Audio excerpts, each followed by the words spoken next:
right, get ready to embark on a breakfast adventure that's smoking hot. We're about to whip up a sizzling English-style braai bake with garlic ciabatta toast dippers on the WEBER grill. Oh my word, my life is now complete. And Maxine is here to show us how it is done. This is going to be perfect, just in time for the weekend. Maxine, can I get a high five for whatever is going on this table? Because this is quite special. I actually thought we were going to be making burgers because I saw like little cookies and I didn't realize that was bacon. Wow, when you see the end result, my friend, this is special. This is breakfast on a WEBER while you're camping. So that's what I'm saying. I'm going to get going with it. It Do reminds me a little bit of a shakshuka. I was going to say exactly that. Now, I'm a big fan of shakshuka, kind of on that protein tip, but you want like an egg on its own, boring.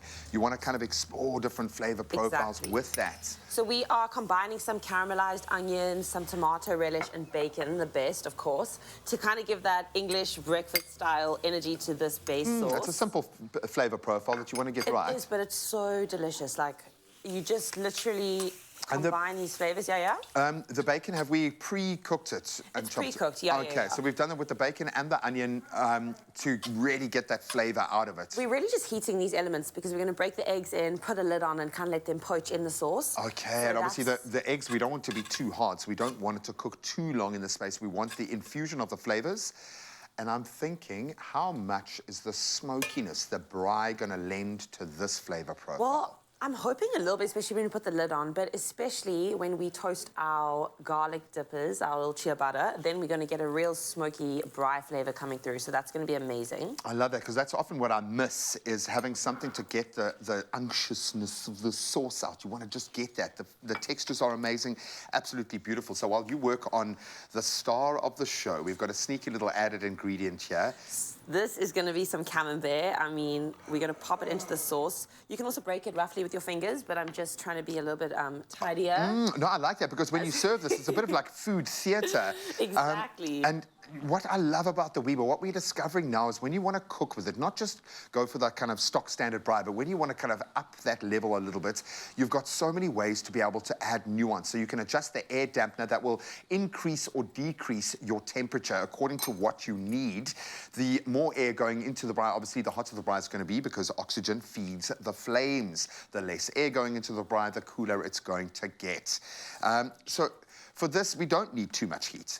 No, we're literally just heating the sauce and then poaching the eggs, so we don't need it to be too crazy. And especially now that we're going to toast some of our ciabatta bread, if it's too hot, we are going to get we'll get found out very, very quickly. So what are we treating our ciabatta with? So I've done a little brush of some olive oil. I'm going to pop these guys just right there on the grill, straight up, so we can get a beautiful little pattern as well of the grid, which I love. Again, it speaks to the food theatre, but I think if you're going to do a kind of social breakfast or something like that, you want everyone to sit around the food. Embrace, get stuck in, take the... I love the fact that you've got like individual portions mapped out in this beautiful picture here. This speaks to an experience along with the meal. It's not just about cooking. When you've got the fire going, when you've got the braai going, it's a social occasion. It just feels different. So that is what's fun about it, is you can literally, everyone can get involved, grab some bread, dip away. Oh, I love it. I'm making little holes to put my eggs in, because the first one I didn't do so, and it's going to spread all over, and I think to have that kind of individual portion. Okay, I see what you're saying. Well, look, you've got two versions. You've got one for if you're eating alone. One that's spread. And one for with people. I think you might want to eat this kind of thing alone. I know when I make it at home for myself, I will make a smaller pan than this. Okay, this is large. The whole thing, yeah. But I will eat straight from the pan. It's really, really nice. I love it. What does the cheese, this particular choice of cheese, add to this? Because it's quite a strange...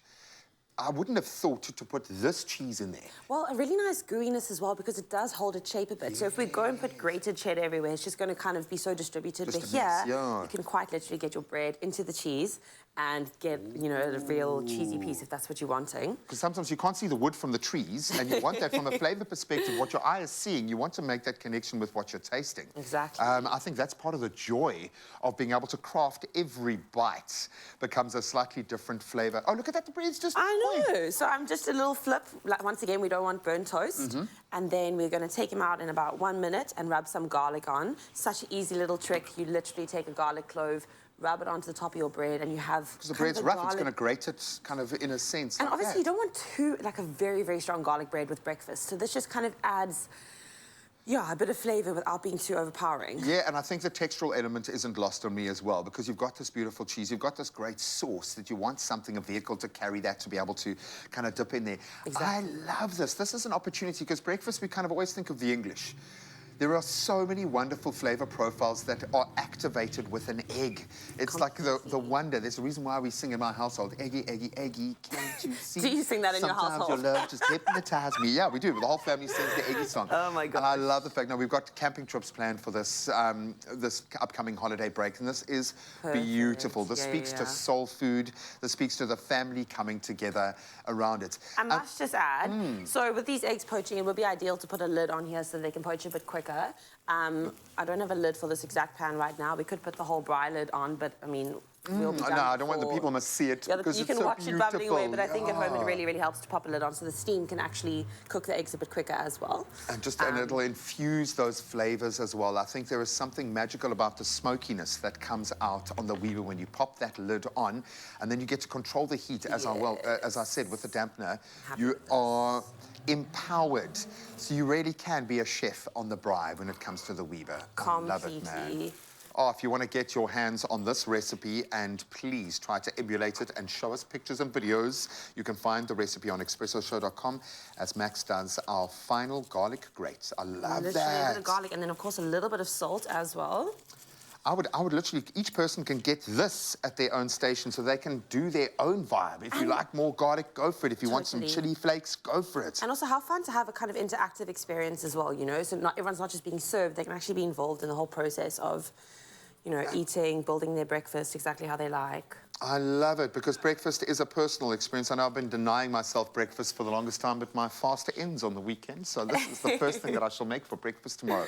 Expressoshow.com is where you can find it. On the socials is where you can find Maxine. What's your Instagram, by the way? Sugar-free Sundays. Sugar-free Sundays. There are recipes of sugar on there as well, so I was back in the day, but yeah, that's the handle. More inspo there ahead of the weekend. Go and check it out, and as always, you can find all our culinary inspiration on expressoshow.com. Wow. Beautiful. Yay!